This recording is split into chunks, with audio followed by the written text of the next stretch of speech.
আমি না অনেককেই বলতে শুনি জিরের পোলাও সফট হয় না আর ময়েস্টও থাকে না, খুব বেশি ড্রাই হয়ে যায়। তো আপনারা এই ট্রিকটা কিন্তু ফলো করতে পারেন, দেখবেন একদমই ড্রাইও হবে না, গলায় লেগেও যাবে না। তো তেল গরম করে প্রথমেই যেটা করবেন, জিরে আর সর্ষে ফোড়ন দিয়ে দেবেন।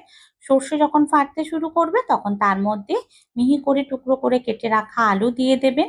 আর কিছুটা আলু ভেজে নেবেন অল্প একটু নুন দিয়ে, মানে আলু কিছুটা নরম হলে তারপরে পেঁয়াজ কুচিটা অ্যাড করবেন। পেঁয়াজ আগে দিয়ে দিলে কি হবে, পেঁয়াজ বড্ড বেশি কালার চলে আসবে আর ড্রাইও হয়ে যাবে। এক্ষেত্রে পেঁয়াজটাকেও কিন্তু সফট রাখা ভীষণ জরুরি। তো এরপর আমি পেঁয়াজ কুচি অ্যাড করব আর দেব কারি পাতা। কারি পাতা ছাড়া তো চিড়ের পোলাওয়ের কোনো ফ্লেভারই আসে না, তো কারি পাতা তো অবশ্যই দিতে হবে। আবার ভালো করে নেড়ে চেড়ে কিছুটা ঢেকে দেব। এইভাবে একদম লো আছে আলু পেঁয়াজটাকে কিন্তু ঢেকে ঢেকে সফট করে নেবেন। দেখুন আমি কভার করে দিচ্ছি আর মাঝে মাঝে ঢাকা খুলে নেড়ে দিচ্ছি।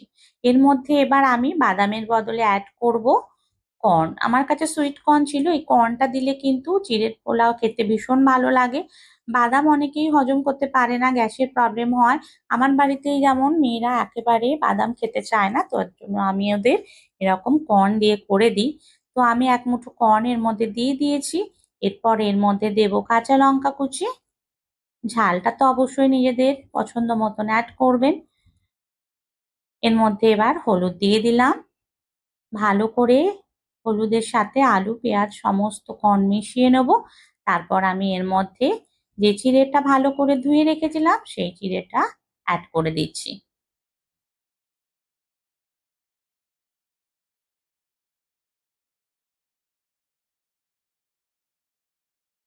তো মিশিয়ে দিচ্ছি সব কিছু ভালো করে।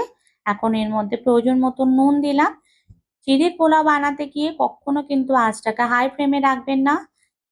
এবার দিচ্ছি ধনেপাতা কুচি। এবার যেটা মেইন ট্রিক সেটা হচ্ছে এরকম কিছুটা জল স্প্ল্যাশ করে দেবেন, দিয়ে ভালো করে মিশিয়ে নিয়ে লেবু রসটা দিয়ে সঙ্গে সঙ্গে কিন্তু আঁচটা বন্ধ করে ঢেকে রাখবেন। আর কিন্তু কোনো আঁচ এর মধ্যে মানে আগুনের তাপে কিন্তু দেয়া চলবেই না, তাহলেই কিন্তু একদম শুকনো হয়ে যাবে আর এতটুকু ময়েস থাকবে না। দেখুন আঁচ কিন্তু একদম বন্ধ করে দিয়েছি আমি, জাস্ট এটাকে ঢেকে দেবো। এমনিতেও লেবুর রস দিয়ে কিন্তু আছে আর এটাকে ভাজতে নেই, তাহলে তিতো হয়ে যায়। তো দেখুন আমি এখন সার্ভ করে দিচ্ছি। একটা ঝরঝরে ময়েস্ট চিড়ের পোলাও রেডি। তো এখন আমি গার্নিশ করে দিয়েছি কিছুটা নারকোল কোড়া দিয়ে।